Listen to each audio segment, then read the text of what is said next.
वायुमंडल, जिसका अंग्रेजी होता है एटमॉस्फेयर।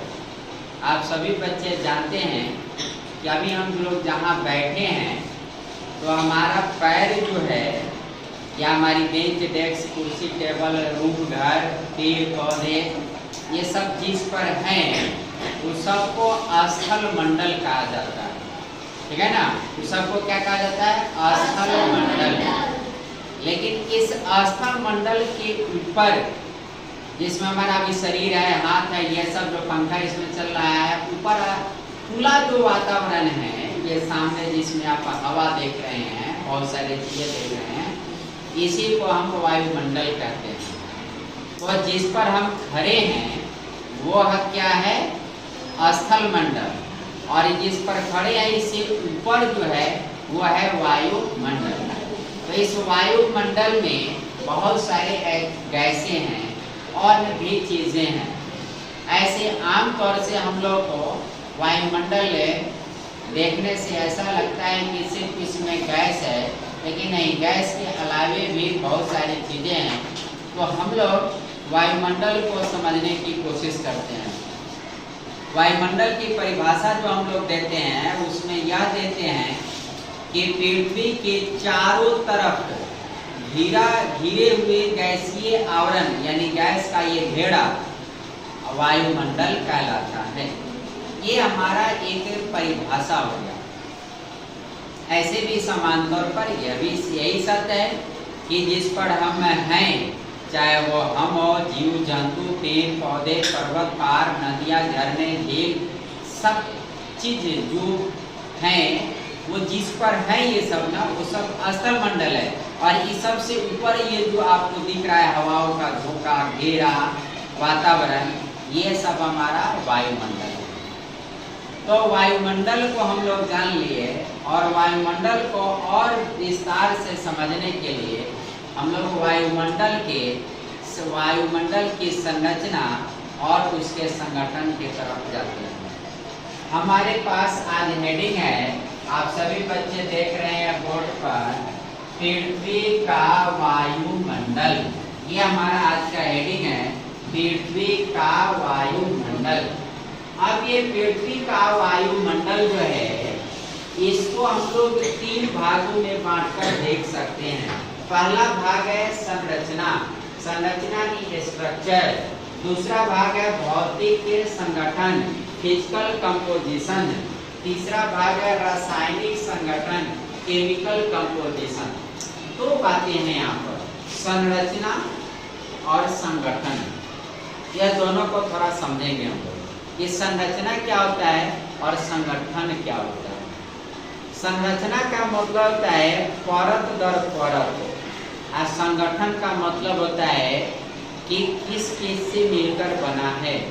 उदाहरण के तौर पर अगर हम लोग अपने शरीर की अगर हम लोग बात करें, तो अपने शरीर का अगर हम लोग देखेंगे तो हम लोग के शरीर में भी संरचना है और शरीर में भी संगठन है।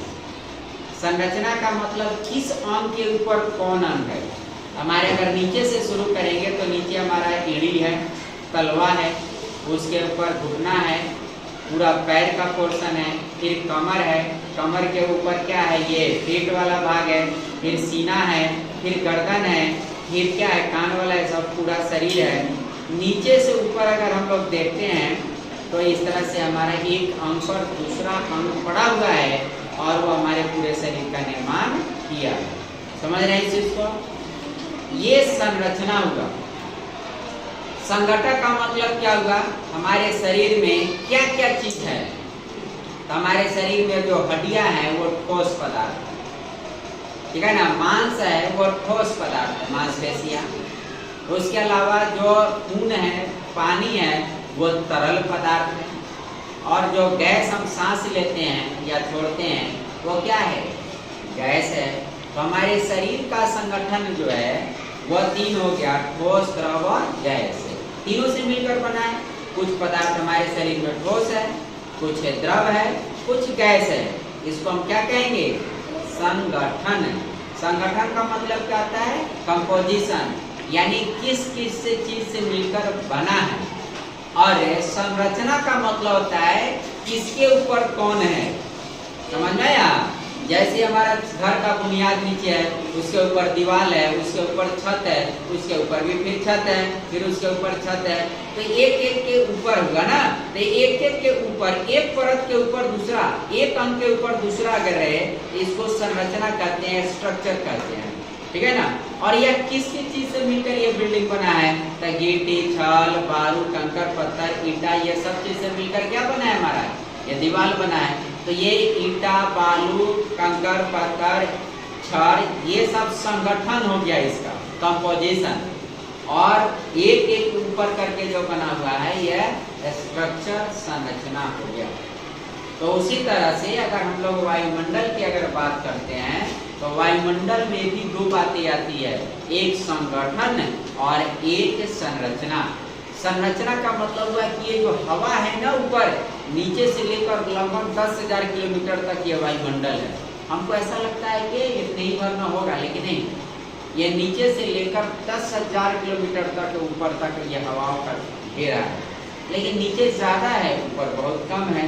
तो एक परत के ऊपर दूसरी परत है हवाओं की, अलग अलग विशेषताएं बताई मानी जाती है। जैसे तरबूजा खाते हैं आप, तरबूजा खाते हैं तो तरबूजा को गोला काट दीजिए आप, और गोला काटने के बाद आप देखेंगे क्या कि तरबूजा का ऊपर वाला जो ओल होता है, यानी जो त्वचा वाला, वो थोड़ा मजबूत होता है और व्हाइट कलर का होता है ना। उसके जस्ट बगल में थोड़ा सा रेड कलर वाला होगा। उस रेड कलर के बाद अंत में तरबूजा के बीच में देखिएगा बीज वाला होगा, उसमें बहुत सारा बीज होता है, होते है ना, और वहाँ पानी भी खूब होता है। उसके बाद फिर बीच में सबसे अंत में जाइएगा, बीच में तो मजबूत होता है और वो उसमें बीज नहीं होता है। क्या आपने ऐसा देखा है? तरबूजा में भी 3-4 लेयर हो गया, एक ऊपर वाला खोल हो गया, और अंदर वाला व्हाइट का खोल और मजबूत वाला भाग दूसरा हो गया, तीसरा भाग वो बीज वाला हो गया, और चौथा भाग वो अंदर वाला हो गया। जैसे हम लोग तरबूजा को ऐसे काट देते हैं और ऐसे काट कर, और जब खाते हैं तो बीज वाला खाते हैं तो बड़ा अच्छा लगता है, और उसमें मुंह में बीज वगैरह नहीं जाता है। लेकिन जब वो खत्म हो जाता है तो बीज वाला आता है, तो उसमें मुंह में बीज चला जाता है, उसमें से पानी भी गिरने लगता है। फिर जब उसको खा जाते हैं तो फिर छिलका के बगल वाला आता है मोटा, जब उसको भी खा जाते हैं तो पिछला वाला भाग आ जाता है, तो उसको हम लोग फेंक देते हैं, और उसके नीचे उसका छिलका होता है। ये होता है ना।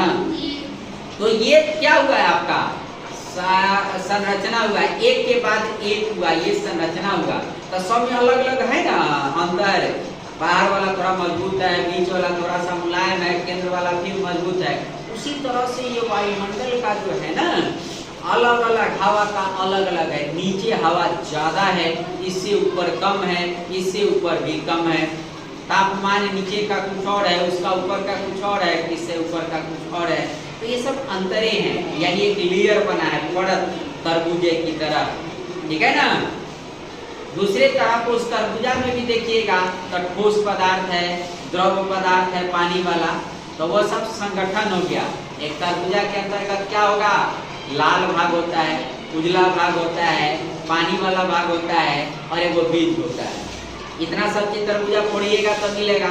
तो इससे पहले वाला क्या बोले हैं कि उसमें परत पाया जाता है, और अभी क्या बोले हैं उसमें कौन कौन चीज पाया जाता है। तो परत परत परत पर परत, एक परत पर दूसरा परत, एक परत पर दूसरा, ये संरचना कहलाता है। और क्या क्या चीज उसमें है, यह संगठन कहलाता है। तो क्या आप बच्चों समझ में आ गया यह संगठन और परत में क्या अंतर है? तो इस वायुमंडल का भी संरचना है और संगठन है। तो वायुमंडल के संरचना को हम लोग यहाँ पर अगर देखते हैं तो क्षोभ मंडल, समताप मंडल, मध्य मंडल, आयन मंडल, बाह्य मंडल। मंडल मतलब होता है वही परत। कितने भाग में बांटे? 5 भागों में। कौन कौन? क्षोभ मंडल, समताप मंडल, मध्य मंडल, आयन मंडल, बाह्य मंडल, ठीक है ना। ये कैसे नापेंगे से सुनिए। अभी हम धरती पर खड़े हैं, यानी हम लोग 0 किलोमीटर है, इससे ऊपर बैठ उठते चले जाएंगे तो ऊंचाई बढ़ती चली जाएगी। तो इससे धरती से ऊपर उड़ते उड़ते 8 से 18 किलोमीटर तक, कहीं कहीं 8 किलोमीटर तक, कहीं 10-10 किलोमीटर, कहीं 20 किलोमीटर तक, यानी अधिक से अधिक 18 से 20 किलोमीटर धरती की सतह से 20 किलोमीटर ऊपर तक जाएंगे जो हवा का झोंका है, तो उसको कहते हैं क्षोभ मंडल या परिवर्तन मंडल। इसका परिवर्तन मंडल नाम इसलिए है कि इसमें मौसम बदलते रहता है, कभी आंधी आ जाएगा, कभी तूफान आएगा, कभी बरसात होगी, कभी गर्मी आएगा, कभी ठंडी आएगी। ये जो ऋतु परिवर्तन होता है, मौसम परिवर्तन, आंधी तूफान आना, वर्षा आना, ये सारा का सारा इसी 18-20 किलोमीटर के अंदर होता है, ठीक है ना। बादल भी इसी के अंदर पाए जाते हैं, इससे ऊपर नहीं पाए जाते हैं, तो इसलिए इसको क्षोभ मंडल कहा जाता है। क्षोभ मंडल की अधिक धरती से कितने किलोमीटर तक? 18 से 20 किलोमीटर तक। हमने 8 से 18 लिखा है ना, यानी कम से कम 8 होगा मोटाई और अधिक से 18 किलोमीटर तक ऊंचा, बालक अस्थिर। तो 18 किलोमीटर तक। अब है समताप मंडल, धरती से 18 किलोमीटर ऊपर चले जाएंगे, आप उस 18 किलोमीटर से भी ऊपर, ठीक है ना, 50 किलोमीटर तक अगर जाएंगे तो उसके बीच का जो लेयर है, ठीक है ना, उसको हम लोग क्या कहते हैं? समताप मंडल। समताप मंडल वहां पर होता है क्योंकि वहां पर मौसम जो होता है बड़ा स्थिर रहता है, वहां पर उतार चढ़ाव नहीं होता है। उसके ऊपर जो है मध्य मंडल है। समताप मंडल में ही 25 से 30 किलोमीटर के पास एक मिलेगा गैस जिसका नाम है ओजोन गैस, और ये ओजोन परत उसी का एक भाग दिया जाता है। और ये ओजोन परत जो है सूर्य के अल्ट्रावायलेट रेज यानी परावैंगनिक किरणें को सोख लेता है और धरती पर नहीं आने देता है, जिससे बीमारियां नहीं होती है। सूर्य के परावैंगनिक किरणें जो हैं वह कई प्रकार की बीमारियां पैदा करती है, जैसे त्वचा कैंसर, फिर पौधों पर बुरा प्रभाव, ये सब सूर्य का ओजोन गैस रोकता है। फिर से हम एक बार अलग से इसका पूरा और विधिवत बढ़ा देंगे आपको। उसके बाद मध्य मंडल है। मध्य मंडल कहाँ है? 50 से 80, यानी धरती से 50 किलोमीटर ऊपर जाओ और उस 50 किलोमीटर से ऊपर 80 किलोमीटर जाओ, यानी बीच का जो 30 किलोमीटर हुआ वो क्या है? हमारा मध्य मंडल। उसके बाद है आयन मंडल। आयन मंडल 80 से 640 किलोमीटर है। ये आयन मंडल नाम इसलिए है कि यहाँ पर बहुत सारे आयन का निर्माण होता है और यहाँ पर रेडियो सिग्नल, टीवी सिग्नल, दूरसंचार सिग्नल, यानी हमारा मोबाइल जो सिग्नल से काम करता है, आपका जो टावर लगल है उससे जो सिग्नल निकलता है, वो सब फ्रीक्वेंसी सिग्नल इसी 640 किलोमीटर तक घूम के रह जाता है, उससे ऊपर पार नहीं करता है, उससे नीचे घुमा हुआ रहता है। जैसे आप क्या किए, अपने मोबाइल से फोन किए मिस्टर आकाश को, आप हेलो करते हैं मिस्टर आकाश, तो आप जब मोबाइल से फोन करेंगे तो आपके मोबाइल का वो जो नेटवर्क है, सिग्नल है, इसमें जाएगा और अधिक से अधिक ऊंचा जा सकता है तो यही 640 किलोमीटर तक, उससे ऊपर नहीं।